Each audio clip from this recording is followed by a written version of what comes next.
Good day, ladies and gentlemen. Panel of Justice, co-debater, and my fellow people. My name is Ijesaekun the interfere. Me, I want to interfere the mommy. The mommy, tí wọ́n behind the mommy. Hello, no calling. Orúkọ Jésù. Àpátápá ara ọkùnrin bàbá mi àkùtù kóde ké mọ́sálásí ìfà lọ́dọ̀ yín. Mo gbé nípa bóyá lógo Ọlọ́run àwọn Ọlọ́run. Ọba tó ti ń jẹ kọ́ ọba tó máa jẹ.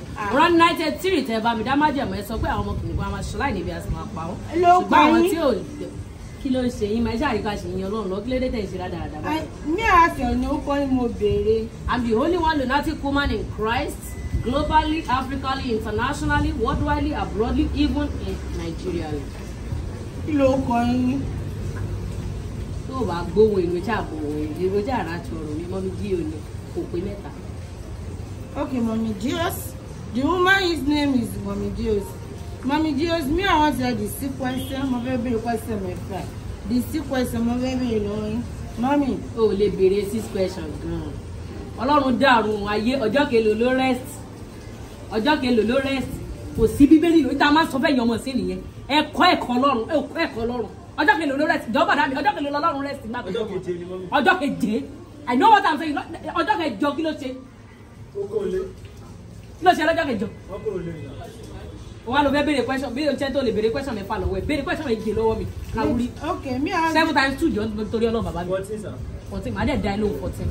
Lọ́nà gbangba. Okay, me I want to have the 14 question.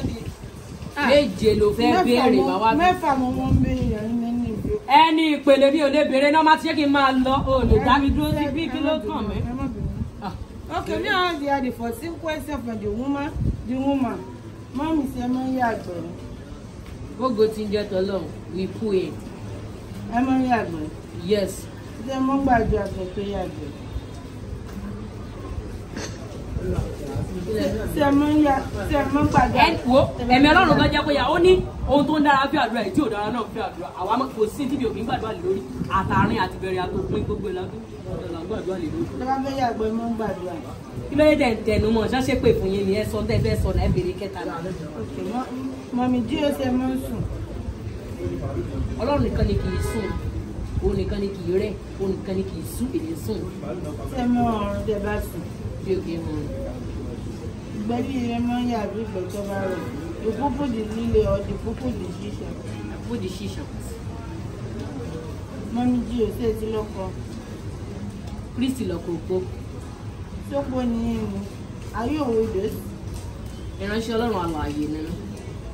For now, Kristi lọ́kọ. Okay, Mummy G.O. Kí ló tá sọ yín ya? Ṣé fi rọ́bà mi? Kò yá mo bẹ́ẹ̀ni Ọlọ́run ṣe dàrẹ́tì mi láti ṣe kò yá. Ẹ̀mí Ọlọ́run ló ní pé fi rọ́bà máa sọ. Ṣé kí n máa lọ? Ṣé kí n máa lọ? Má ní mi lára ẹ̀mí Ọlọ́run ló ní kí n fi rọ́bà mú o. Mo dẹ̀ ó ń jẹ gan. Èmi tèmi upside down ní nǹkan tèmi ní ayé yìí kò sí tó kàn mí máa lọ o. Ṣé ẹ ti gbàdúrà fún èèyàn kó lówó? Àwa gan gbàdúrà fáwọn èèyàn kí tiwọn dáa tiwa gan sì wà pending lọ́dọ̀ Ọlọ́run. A máa gbàdúrà fáwọn èèyàn kan lọ sí Amẹ́ríkà kan ra mọ́tò àwọn èèyàn tí rà. A máa gbàdúrà kó dáa fáwọn èèyàn. Kí ni kọ́sì ṣàfihàn kí ni ṣé tí mo wọ̀ ẹ́? bẹ́ẹ̀ ni. Ẹ wọ́n bẹ̀rẹ̀ láti inner glove yìí. You see this inner glove? Inner glove yìí. Wọ́n bá mi mú wá ní Snow City ni wọ́n bá mi wá láti Kenya ní 1.6. Wọ́n rí glove black wọ́n mú wá fún mi láti Cairo ní. Eléyà wọ 200k lẹ́yìn ọkùnrin ọwọ́ kan. Gèlè orí yín ń kọ́. Gèlè orí mi mo rà á pẹ̀lú àtàyà yìí. So Ankara mi á kọ́ sí 6.5 million. Mi kò búùtù mi dání bá kó búùtù mi dání á kọ́ jù yẹn lọ 6.5 million Ankara mi. Àwọn ṣòríṣòrí dàgbàjà tí mo tó wá máa ṣọ mi lẹ́rù 1.2 million.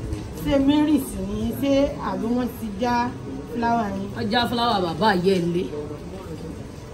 My name is Ijesaekun the interfere. Ṣé rí àti wọn lè wọ́n yìí ṣe onígbàgbọ́ gidi?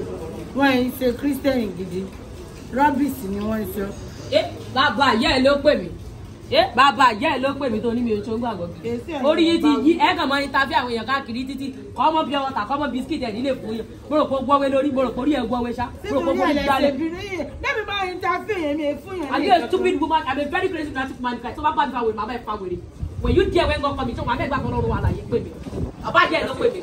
When I buy from there, no question about you frustrate me. I'll bombard you in Christ and will delete you. Who forbid you? Who eradicate you? orí ẹ̀ yìí ni ṣé kò dẹ̀ ní cut camera mo rò pé orí ti dàrú papọ̀. ẹ mọ̀ ní camera woman. orí ẹ̀ yìí ni mo ní kó cut yẹ. ṣèbí Kristẹni ilẹ̀ pẹ̀lú. mo ní kó cut yẹ.